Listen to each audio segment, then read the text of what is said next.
포이맨 시리즈 에스겔서 라이프 스터디 요약 3. 오늘도 에스겔서 라이프 스터디 요약 내용을 계속 소개해 드리도록 하겠습니다. 높고 무서운 바퀴, 에스겔 1장 15절부터 18절. 바람과 구름과 불과 호박금과 네 얼굴들과 독수리 날개와 사람의 손과 송아지 발과 숯불과 횃불과 오르락내리락 하는 신성한 불과 번쩍이는 번개 등을 체험한 뒤에 바퀴가 나옵니다. 에스겔 1장에 따르면 각 생물마다 옆에 바퀴가 하나씩 있습니다. 이 바퀴는 너무 높아서 무섭습니다. 그것은 무서울 정도로 높습니다. 우리 모두는 바퀴가 일반적인 방식이 아닌 특별한 방식으로 움직이기 위한 것임을 알고 있습니다.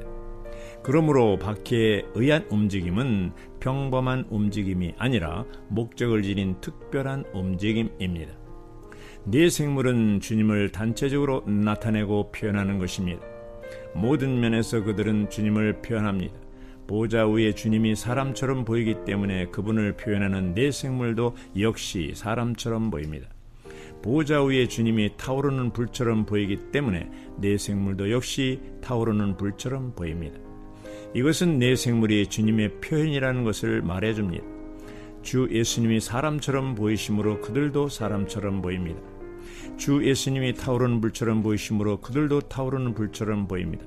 그들은 주님의 표현인 것입니다. 이 구절들에서 네 생물은 주님의 표현을 위해 있을 뿐 아니라 주님의 움직이심을 위해 있습니다. 주 예수님은 이 땅 위에서 그들에 의해 움직이십니다.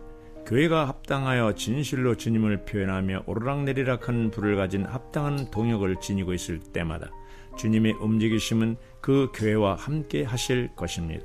만일 어느 교회가 합당하다고 주장은 하되 주님의 움직이심이 없다면 무언가 그릇된 것입니다. 만일 해가 거듭되어도 숫자가 증가되지 않고 지체들 가운데 생명의 성장이 없다면 그것은 그 교회에 움직임이 없다는 것을 뜻하고 그 교회가 무언가 잘못되었음을 뜻합니다. 만일 교회가 합당하다면 그 옆에 매우 큰 바퀴를 갖게 될 것입니다. 어느 지방 교회가 바퀴를 갖고 있다면 바퀴를 가졌노라고 주장할 필요가 없습니다. 누구나가 그 움직임을 볼 것입니다. 만일 주님의 움직이심이 있다면 모든 이에게 나타날 것입니다. 누구나가 높고 무서운 큰 바퀴를 볼 수 있을 것입니다. 그 바퀴는 모든 이가 볼 수 있도록 네 생물이 곁에 있습니다. 우리에게 높고 무서운 바퀴가 있다면 바퀴를 가져놓으라고 주장할 필요가 없습니다. 바퀴는 단순히 거기에 있는 것입니다. 각 지방교회마다 그런 높고 무서운 바퀴를 옆에 갖고 있어야 합니다. 합당한 지방교회마다 옆에 바퀴를 갖고 있어야 할 뿐 아니라 합당한 믿는 이마다 역시 바퀴를 갖고 있어야 합니다. 네 생물들은 움직이기 위한 몇 가지 방법을 갖고 있습니다. 먼저 그들은 독수리 날개를 갖고 있기 때문에 날아서 움직일 수 있습니다. 또 그들은 송아지 발로 걸음으로써 움직일 수도 있습니다. 그러나 이 두 가지 움직이는 방법은 단지 평범한 움직임을 가질 따름입니다. 그들이 특별한 방식으로 움직이기 위한 특별한 능력이 필요할 때는 바퀴로 움직여야만 합니다. 가령 당신의 직업에서 당신은 매일 독수리 날개와 송아지 발로 움직이고 있습니다. 당신의 동료들은 당신에게는 당신을 강건하게 하는 무언가 능력이 충만한 것이 있음을 볼 수 있습니다. 당신은 남들이 하지 못하는 일들을 감당할 수 있습니다. 당신에게는 독수리 날개가 있기 때문에 남들이 할 수 없는 것들을 견딜 수 있습니다. 또 그들은 당신의 성격과 행동에 있어서 당신이 아무런 구부러짐이 없이 정직하고 곱고 솔직하고 성실하다는 것도 볼 수 있습니다. 그들은 양심 안에서 당신에 의해 가책을 받고 깨우치게 될 것입니다. 그들은 그러한 식으로 당신의 움직임을 볼 것입니다. 그들은 당신에게 독수리 날개와 송아지 발을 볼 것입니다. 주님의 움직임을 위해 당신에게 있는 이런 종류의 움직임에 더하여 또 다른 움직임인 특별한 종류의 움직임, 즉 바퀴의 움직임이 있어야 합니다. 일정 기간이 지난 후 당신의 동료 중 일부는 교회 생활을 위해 주님에게 사로잡혀야 합니다. 주님의 움직이심이 직장에서 당신에게 있어야 합니다. 이것이 바퀴의 움직임입니다. 만일 당신이 어떤 직장에서 1년, 2년, 3년, 심지어 10년이나 근무하는데도 아무 일도 생기지 않는다면 그것은 당신에게 주님의 움직이심이 없다는 것을 뜻합니다. 당신에게는 바퀴가 없는 것입니다. 만일 독수리 날개와 송아지 발굽을 갖고 있다면 바퀴도 갖고 있어야 합니다. 당신에게 바퀴가 없다면 아마 당신은 독수리 날개를 갖고 있지 않을지도 모릅니다. 당신은 오직 사람의 손만 갖고 있을 뿐입니다.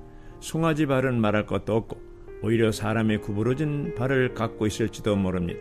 아마도 당신은 직장에서 그러한 합당한 인간이 아니라 다소 세상적이므로 주님의 움직이심이 당신에게 없는 것입니다. 당신은 어느 곳에 가든지 당신 옆에 높고 무서운 바퀴를 가져야만 합니다. 당신이 어느 도시로 이주할 때 결국에는 그 도시에 바퀴가 있어야 합니다. 당신이 어느 나라로 이주할 때 그 나라에 바퀴가 있어야만 합니다. 바퀴는 당신이 합당하게 독수리 날개와 송아지 발을 갖고 있음을 입증할 것입니다. 만일 독수리 날개와 송아지 발이 없다면 당신은 옆에 서 있는 바퀴를 가질 자격이 없습니다. 옆에 서 있는 바퀴를 갖고자 한다면 당신은 반드시 합당한 생물이 되어야 합니다. 당신은 북방에서 부는 북풍인 그 영의 바람을 체험해야만 합니다. 당신은 구름인 그 영의 덮으심을 체험해야 합니다. 당신은 그 영의 불태우심을 체험해야 하며 많은 호박금을 얻어야 합니다. 더욱이 당신은 그리스도를 충분히 표현하는 네 얼굴과 당신이 움직일 수 있는 수단인 독수리 날개를 가져야 합니다. 당신은 또한 매우 곱고도 성실하게 걷기 위한 송아지 발을 가져야 합니다. 그 결과는 높고 무서운 바퀴가 당신 옆에 있게 되는 것입니다. 그 바퀴는 하나님의 움직임이십니다. 사도 바울을 생각해 보십시오. 그의 글들을 읽으면 또 사도행전을 읽으면 사도 바울이 자신을 지극히 작은 자보다 더 작은 자로 여겼음을 알 수 있습니다. 심지어 그의 이름인 바울도 작다는 뜻입니다. 바울은 작은 사람이었지만 그에게는 독수리 날개, 송아지발, 높고 무서운 바퀴가 있었습니다. 바퀴들이 땅 위에 있음. 이제 바퀴들을 상세히 살펴봅시다. 먼저 바퀴가 땅 위에 있다고 합니다. 에스겔 1장 15절. 결코 주님의 움직이심이 하늘에 있을 거라고 기대하지 마십시오. 하나님은 땅 위에서 움직이셔야 합니다. 하나님에게는 각 나라에서 움직이시는 것이 필요합니다. 그분은 땅 위에서 움직임을 필요로 하십니다. 더 나아가 모든 바퀴들은 황옥처럼 생겼습니다. 1장 16절. 다니엘 10장 6절에 의하면 황옥은 주님이 움직이고 계실 때의 모습이었습니다. 이는 바퀴들의 움직임 안에 주님의 모습이 있음을 계시합니다. 바퀴가 가는 곳마다 그곳에 주님의 모습을 가져갑니다. 만일 바퀴가 학교에서나 직장에서 당신 옆에 있다면 그것은 주님의 모습을 그곳에 가져갈 것입니다. 사람들은 황옥, 즉 주님의 모습을 볼 수 있을 것입니다. 모든 바퀴들은 무섭게 높습니다. 우리는 스스로를 크게 만들지 말아야 합니다. 우리는 반드시 작은 자들이어야 합니다. 그러나 우리 옆에 있는 바퀴는 너무 높아서 무서울 정도이어야 합니다. 우리는 겨우 직경이 2인치밖에 안 되는 작은 바퀴를 갖지 말아야 합니다. 우리 도시에는 온 기독교를 놀라게 할 정도로 무섭게 높은 바퀴가 있어야 합니다. 모든 바퀴들은 너무 높아서 무서워야 합니다. 아멘.